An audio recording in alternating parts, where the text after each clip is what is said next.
Hi friends, आपल्या चॅनलला तुमचं स्वागत आहे। जय गजानन, श्री गजानन, गणगण गणात होते। तर गजानन महाराजाच्या मंदिरामध्ये आम्ही आलेलो आहोत। तर मंदिरामध्ये आहे आज गुरुवारच्या पालखीचा खूप सुंदर अप्रतिम असा सोहळा चालू आहे। आणि जेव्हा आपण प्रत्यक्ष हा बघतो तर खरंच हा नजारा अद्भुत आहे। आणि इथे गजानन महाराजांच्या पालखी आलेली आहे। महाराजांची मुखवटा आणलेला आहे आणि तिथले सेवादारी सगळे टाळ मृदुंगामध्ये अगदी मग्न आहेत। इतका अप्रतिम असं दृश्य असतं हे की खूपच छान। आणि त्यातल्या त्यात थोडा पाऊस पडलेला आहे, पावसाचं वातावरण आहे आणि त्याच्यामुळे अगदी छान वाटतंय। गारवा पण तयार झालेला आहे आजूबाजूला आणि खूप सुंदर अशी पालखी निघते। ही दर गुरुवारी गजानन महाराजांच्या मंदिरामधून ग्राम प्रदक्षिणा असं म्हणतात तिला। खूप सुंदर अशी पालखी आहे।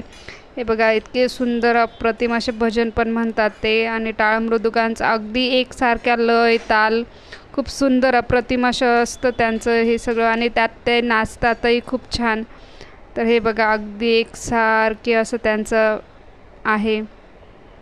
किती सुंदर असा लयबद्ध असं खूप सुंदर टाळ वाजवताय ते आणि एक सारखा असा त्यांचा धून चालू आहे त्यांची टाळची, खूप सुंदर आहे।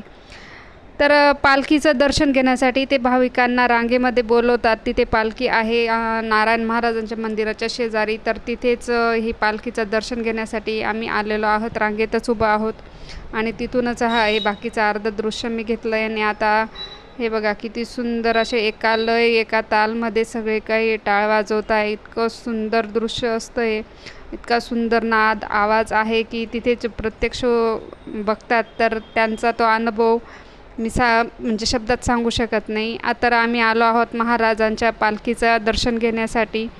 तिथे प्रत्येक भाविकाला दर्शन घेऊ देतात, पण तिथे व्हिडिओ काढू नव्हते देत। पण तरी पण मी अगदी गुपचूप असा हा व्हिडिओ केलेला आहे अगदी घाईघाईमध्ये आणि लगेच बंद करावा लागला मला, कारण तिथले सेवादारी मला म्हणत होते माऊली व्हिडिओ नका करू, माऊली व्हिडिओ नका करू। त्याच्यामुळे मला मुखवट्याचा एवढा व्हिडिओ घेता नाही आला। थोडासा व्हिडिओ घेतला आणि नंतर दर्शन घेऊन बाहेर आल्यानंतर मग आता परत हा व्हिडिओ सुरू केला।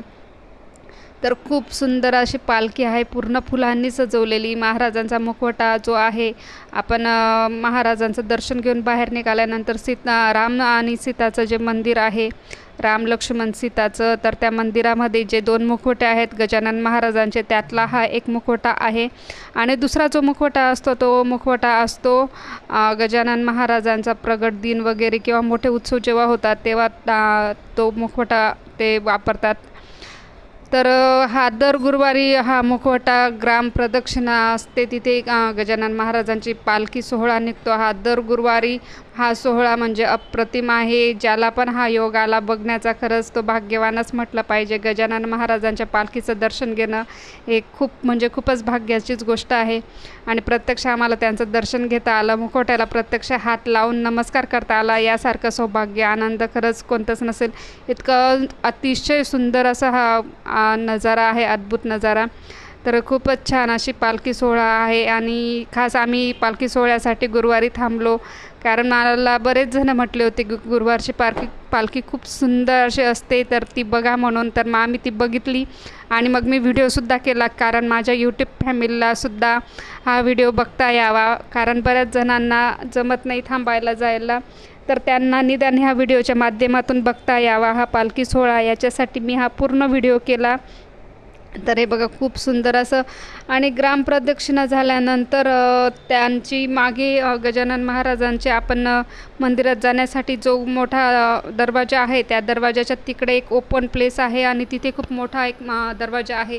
त्या दरवाजामधून ग्राम प्रदक्षिणा झाल्यानंतर ती पालखीची एंट्री होते। जवळजवळ आपण मंदिराचं दर्शन घेऊन बाहेर निघाल्यानंतर जो स्पेस आहे आणि एंट्री करताना जो स्पेस आहे तिथून ती पालखी आलेली असते आणि हीच आहे ती जागा। इथे बराच वेळ ते थांबतात आणि बरेच भाविकांना ते इथे सुद्धा दर्शन घेऊ देतात। तर बरेच भाविक इथे सुद्धा दर्शन घेत आहे। आम्ही सुद्धा इथे दर्शन घेतलं, पण इथे भरपूर अशी गर्दी झालेली होती, त्याच्यामुळे मला अगदी जवळून व्हिडिओ नाही घेता आला।